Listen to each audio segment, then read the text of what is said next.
Imagine this. It's May 1945. Hitler is dead. Berlin has fallen. The greatest war in human history is finally over. American soldiers are celebrating in the streets. Soviet troops are raising their flag over the Reichstag. Together, they have defeated Nazi Germany. History remembers this as one of the greatest alliances ever formed. But what if I told you?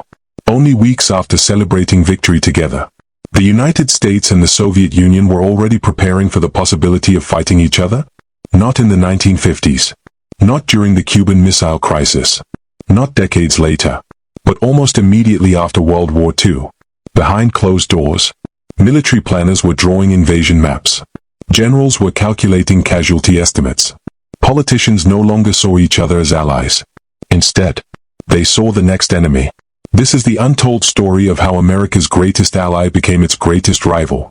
And how the world came frighteningly close to another global war before the first one had even ended. An alliance built on necessity.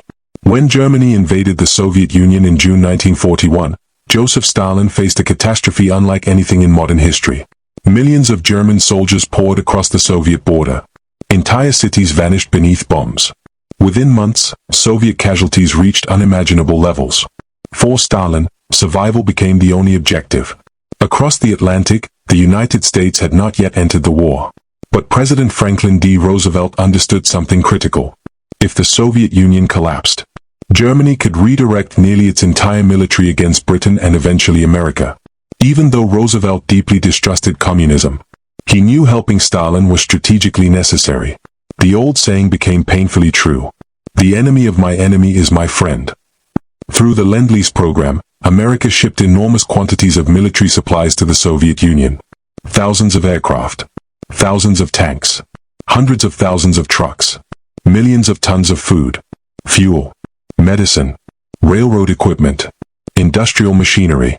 Without these supplies, Soviet logistics would have looked dramatically different. American factories worked around the clock. Meanwhile, Soviet soldiers paid with blood. The Eastern Front became the deadliest battlefield in human history. Entire armies disappeared. Cities like Stalingrad became symbols of unimaginable sacrifice. More than 20 million Soviet citizens would die before the war ended. No nation paid a higher human cost. By comparison, America lost roughly 400,000 military personnel during the war.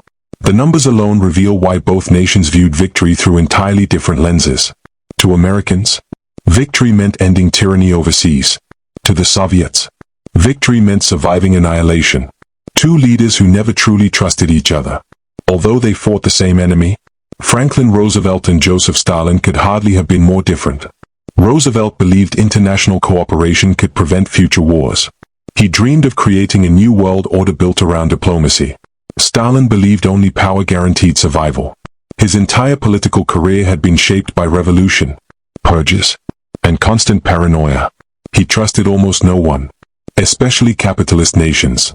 That distrust wasn't entirely unfounded. After the Russian Revolution in 1917, several Western countries, including the United States, had intervened in the Russian Civil War against the Bolsheviks. To Stalin, the West had always wanted to destroy Soviet communism. World War II hadn't erased that memory. It had merely delayed the conflict. Meanwhile, many American military leaders viewed Stalin as dangerous long before Germany surrendered. They admired Soviet courage against Hitler, but they feared Soviet ambitions afterward. General George Patton was among the most outspoken. He reportedly believed the Western Allies should continue east after defeating Germany rather than allowing Soviet influence to spread across Europe. While not official U.S. policy, his comments reflected growing anxieties within parts of the American military establishment. The alliance, strong on the battlefield, was already weakening beneath the surface. The conferences that changed the world. As Allied victory became inevitable, the world's future had to be decided. That responsibility fell to three men: Franklin Roosevelt, Winston Churchill, Joseph Stalin. Together they met at Tehran, later at Yalta, and finally at Potsdam. These conferences shaped the modern world. On paper, the meetings projected unity. Photographs showed smiling leaders, friendly conversations, shared victories. But behind every handshake, there were arguments, especially about Eastern Europe. Stalin wanted a buffer zone. He had watched Germany invade Russia twice within 30 years. He refused to allow hostile governments on Soviet borders ever again. Roosevelt hoped liberated nations would choose their own governments through free elections. Churchill worried Europe might simply exchange one dictatorship for another. No one completely got what they wanted. Instead, compromises postponed deeper disagreements. Disagreements that would soon explode into one of history's longest geopolitical conflicts. Racing toward Berlin. By early 1945, Germany was collapsing. American forces pushed from the west. Soviet armies advanced from the east. Every mile mattered. Not because victory was uncertain. Victory was inevitable. What mattered was who would occupy Europe afterward. Cities liberated by American troops generally fell under Western influence. Cities liberated by Soviet troops became part of Moscow's expanding sphere of control. Military strategy had become political strategy. Every bridge captured, every river crossed, every city occupied, would shape the post-war map. Perhaps nowhere symbolized this better than Berlin. Although located deep inside Soviet territory, the city would eventually be divided among the victorious Allies. The race toward Germany's capital carried enormous symbolic weight. For Stalin, capturing Berlin represented revenge. For the Americans, it represented the defeat of Nazi Germany. Yet Supreme Allied Commander Dwight D. Eisenhower ultimately chose not to race the Soviets to Berlin, believing the military cost would outweigh the strategic benefits since post-war occupation zones had already been discussed. The Soviets seized Berlin after brutal urban fighting that cost tens of thousands of lives. The victory belonged to the alliance.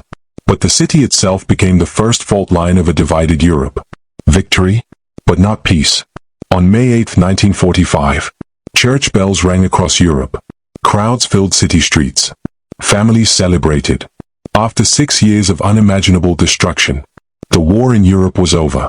But beneath the celebrations, something else was happening. American intelligence officers watched Soviet troop movements carefully. Soviet intelligence monitored American decisions with equal suspicion. Neither side believed the friendship would last. And they were right. Within weeks, military planners in London and Washington began asking an astonishing question. What if the next war was against yesterday's ally? No one wanted another global conflict. But history has a way of changing faster than anyone expects. The alliance that had defeated Hitler was already beginning to fracture. And in secret rooms filled with maps, the unthinkable was becoming a real military discussion. A new president. A new tone. On April 12, 1945, just weeks before victory in Europe, everything changed. President Franklin Delano Roosevelt, the man who had guided America through the Great Depression and most of World War II, was dead. The world was stunned. Millions mourned. But inside the White House, there was no time for grief. Vice President Harry S. Truman was suddenly thrust into the most powerful office on earth. Unlike Roosevelt, Truman had spent very little time dealing directly with Allied strategy. He inherited a war that was almost won, and a relationship with the Soviet Union that was already beginning to crack. His first meetings with military advisors painted a sobering picture. Germany was collapsing. Japan was still fighting. And Joseph Stalin was rapidly tightening Soviet control over Eastern Europe. To Truman, cooperation would continue only if agreements were honored. To Stalin, security came first, even if that meant ignoring Western expectations. The partnership forged in war was beginning to unravel. Stalin's iron grip. As American soldiers prepared to come home, Soviet troops stayed. Across Poland, Romania, Bulgaria, Hungary, and eventually much of Eastern Europe, Red Army forces remained in place. At first, many people believed Soviet troops were simply maintaining order after the chaos of war. But months passed. Instead of organizing fully independent governments, communist parties, often backed by Soviet influence, began consolidating power in several countries. Opposition leaders were pressured. Political rivals were sidelined or arrested. Governments increasingly aligned with Moscow. From Stalin's perspective, these nations formed a protective buffer. Twice in one generation, invasions had come through Eastern Europe. He intended to ensure there would never be a third. From Washington and London, however, the picture looked very different. Western leaders believed the promises of self-determination made during wartime conferences were being undermined. The question was no longer whether the alliance was changing. It was whether it had already ended. Churchill's secret plan stamped across the top were two words. Top secret. The code name was Operation Unthinkable. Even the name sounded impossible. In the spring of 1945, British Prime Minister Winston Churchill ordered military planners to examine an extraordinary question. Could Britain, the United States, and other Western forces launch an offensive against the Soviet Union if relations collapsed? The proposal reflected Churchill's fear that Soviet expansion could reshape Europe for generations. The planners studied troop strengths, supply lines, air power, terrain. They considered whether Western forces, even after years of exhausting war, could push Soviet armies back. Their conclusions were sobering. The Red Army had millions of experienced soldiers. It possessed vast numbers of tanks and artillery. It occupied much of Eastern Europe. Any offensive would almost certainly become another massive continental war. The planners warned that success was far from guaranteed. The human cost could be catastrophic. Churchill never launched the operation. It remained a contingency study, not an approved invasion plan.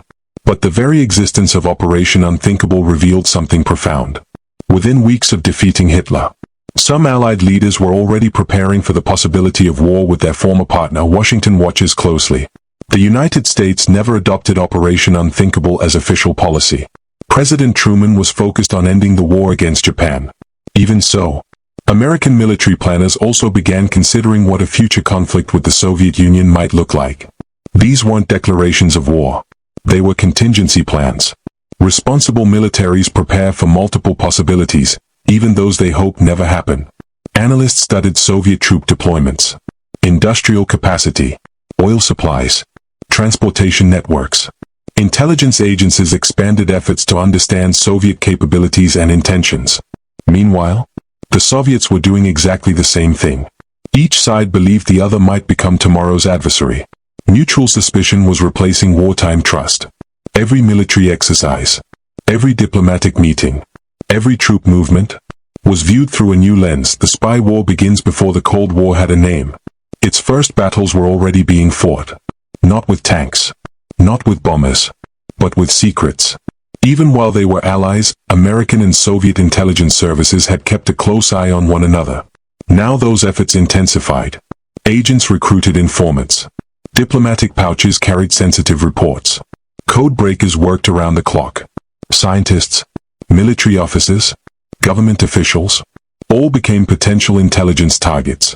Both nations feared surprise. Both feared betrayal. And both believed information could determine the outcome of the next great conflict. The shooting war had ended. The shadow war had begun. A weapon that changed everything on July 16, 1945. Deep in the New Mexico desert, a blinding flash lit the sky.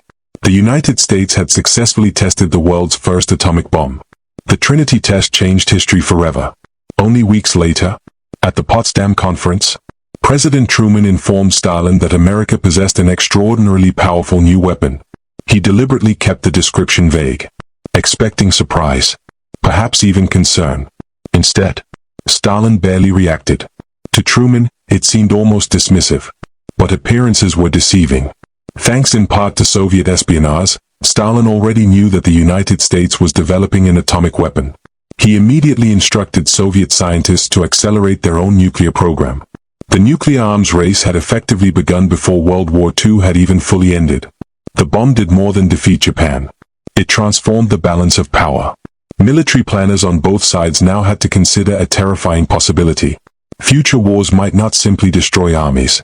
They could destroy civilizations, the last meeting of allies. The Potsdam Conference would be the final gathering of the wartime alliance. The atmosphere was noticeably different from earlier meetings. Roosevelt was gone. Churchill left midway through the conference after losing Britain's general election and was replaced by Clement Attlee. Only Stalin remained from the original Big Three. The optimism of Tehran and Yalta had faded. Discussions grew sharper. Disagreements more frequent. Questions about Germany's future, reparations, occupation zones, Eastern Europe, all exposed widening divisions. Photographs still showed polite smiles. But diplomacy had become increasingly cautious. Each leader understood that the alliance forged by necessity was nearing its end, the birth of the Cold War. By the end of 1945, the fighting had stopped. But peace remained fragile. American troops began returning home. Soviet forces strengthened their position across Eastern Europe. Washington saw expanding Soviet influence. Moscow saw defensive security. Neither side trusted the other's intentions. In 1946, Winston Churchill would famously describe an iron curtain descending across Europe, capturing the growing divide between East and West. The Cold War had no formal declaration, no single opening battle, no peace treaty ending the alliance. Instead, it emerged gradually, from fear, competing visions of security, and deep ideological differences. The United States and the Soviet Union never fought each other directly in World War II. But within months of victory, they were preparing for a very different kind of conflict. A conflict fought through alliances, espionage, proxy wars, nuclear deterrence, and political competition. One that would shape the second half of the 20th century. The first battlefield wasn't a battlefield when World War II ended. Most Americans believed peace had finally arrived. The guns had fallen silent. The Axis powers had surrendered. The greatest military alliance in history had achieved its mission. But in the heart of Germany, a new conflict was already beginning. Not with bullets, but with checkpoints, roadblocks, political pressure, and suspicion. Berlin, once the capital of Hitler's empire, became the symbol of a world now divided. Although the city sat deep inside the Soviet occupation zone, it was divided among the victorious allies. American, British, French, and Soviet forces each controlled a sector. It was supposed to be temporary. Instead, Berlin became the front line of a struggle that would last nearly half a century, the Berlin Blockade. By 1948, relations between East and West had deteriorated dramatically. The Western Allies introduced economic reforms in their occupation zones, including a new currency to stabilize the devastated German economy. The Soviet leadership viewed these moves as a threat to its influence in Berlin. Then came the response. Roads, railroads, and canals leading into West Berlin were blocked. The Soviet Union hoped the Western powers would abandon the isolated city. More than 2 million civilians suddenly found themselves cut off from normal supplies. Food was running out. Coal was disappearing. Hospitals feared losing electricity. Winter was approaching. Washington now faced a terrifying decision. Break the blockade by force, risking direct conflict with the Soviet Union, or surrender the city. Neither option was acceptable. Instead, the United States chose a third path. One no one thought could work. The airlift that defied logic. Cargo planes appeared over Berlin. One after another. Then another. Then another. 24 hours a day. 7 days a week. American and British pilots transformed the skies into a giant supply highway. Coal, medicine, milk, food, machinery, everything West Berlin needed, would arrive by air. The operation became known as the Berlin Airlift. Landing every few minutes, pilots flew in dangerous weather, through narrow air corridors, often with little room for error. Some pilots even dropped candy attached to tiny parachutes for children watching from below. The gesture earned them the nickname, the Candy Bombers. For nearly a year, the airlift continued. Against every expectation, it succeeded. Unable to force the Western Allies out, the Soviet Union lifted the blockade in May 1949. No shots had been fired between American and Soviet forces. Yet both sides understood something important. The alliance of World War II was gone forever. NATO changes everything. The Berlin crisis convinced American leaders that Europe needed a permanent security alliance. In April 1949, the United States joined Canada and several Western European nations to create the North Atlantic Treaty Organization. NATO rested on one revolutionary principle. An attack against one member would be considered an attack against all. For the first time in American history during peacetime, the United States committed itself to the long-term defense of Europe. To Washington, this alliance would deter future aggression. To Moscow, it looked like a military coalition aimed directly at the Soviet Union. The division of Europe became institutionalized. East and West. In August 1949, the Soviet Union successfully tested its first atomic bomb. America's nuclear monopoly was over. The balance of power had changed overnight. Soon both nations began building even more destructive weapons. Hydrogen bombs, long-range bombers, intercontinental ballistic missiles, nuclear-powered submarines. Each technological breakthrough promised greater security. Yet each one also increased the danger. Military planners developed scenarios that no previous generation could have imagined. Entire cities destroyed within minutes. Millions killed in a single day. Civilization itself placed at risk. This terrifying reality became known as mutually assured destruction, often shortened to MAD. The idea was brutally simple. If either side launched a nuclear attack, the other would still possess enough surviving weapons to retaliate. There would be no true winner, only unimaginable devastation. Ironically, the very existence of these weapons may have helped prevent direct war between the world's two superpowers fighting everywhere, except each other. If America and the Soviet Union never fought directly, why did the Cold War feel so dangerous? Because they competed almost everywhere else. In Korea, American troops fought alongside United Nations forces against North Korean and Chinese forces supported by the Soviet Union. In Vietnam, the United States attempted to stop the spread of communism while North Vietnam received significant support from both the Soviet Union and China. In Afghanistan, the Soviet Union invaded. The United States provided support to Afghan resistance groups. Across Africa, Latin America, the Middle East, and Asia, both superpowers backed different governments, movements, and allies. These became known as proxy wars. The United States and the Soviet Union rarely exchanged fire directly. Instead, others fought on battlefields shaped by their global rivalry the closest the world came. The Cold War reached one of its most dangerous moments in October 1962. American reconnaissance aircraft discovered Soviet nuclear missile sites under construction in Cuba, just 90 miles from the coast of Florida. President John F. Kennedy demanded their removal. The U.S. Navy established a naval quarantine around the island. For 13 days, the world held its breath. American bombers waited on alert. Soviet forces prepared for possible conflict. Military commanders feared that a single mistake, a misunderstood order, or one nervous soldier could trigger nuclear war. Fortunately, both sides stepped back. The Soviet Union agreed to remove the missiles from Cuba. The United States publicly pledged not to invade Cuba and later removed certain missiles from Turkey in a separate agreement. The crisis ended, but it revealed just how close humanity had come to catastrophe, why World War III never happened. Looking back, many historians ask the same question. Why did the United States and the Soviet Union never fight a full-scale war? There was no single answer. Nuclear deterrence made direct conflict extraordinarily risky. Diplomacy, even during moments of intense hostility, remained open through embassies, summits, and back-channel communications. Economic realities, military costs, and the memory of World War II also weighed heavily on decision-makers. Both nations understood what modern industrial war looked like. Neither wanted to repeat it on an even more destructive scale. The Cold War became a contest of endurance.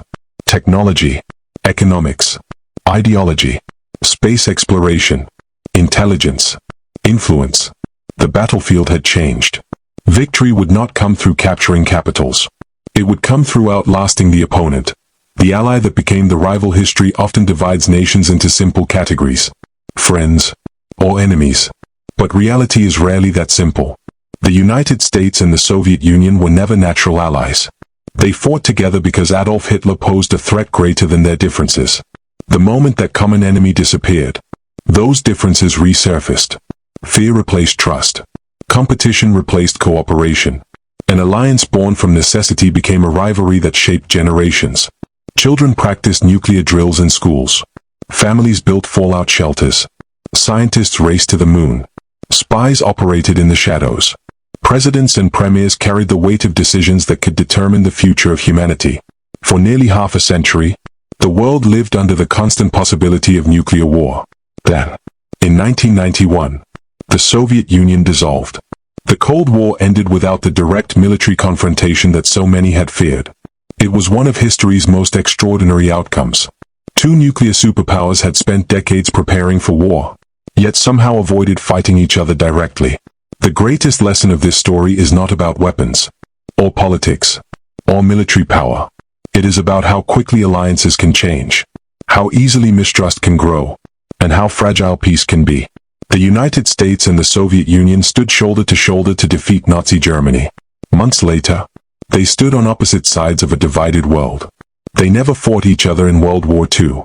But the peace that followed proved almost as consequential as the war itself. Because the conflict that nearly began in 1945 went on to define the second half of the 20th century. Fade to black. History reminds us that today's ally can become tomorrow's rival, but it also reminds us that even the fiercest rivals can avoid war through restraint, diplomacy, and an understanding of its consequences.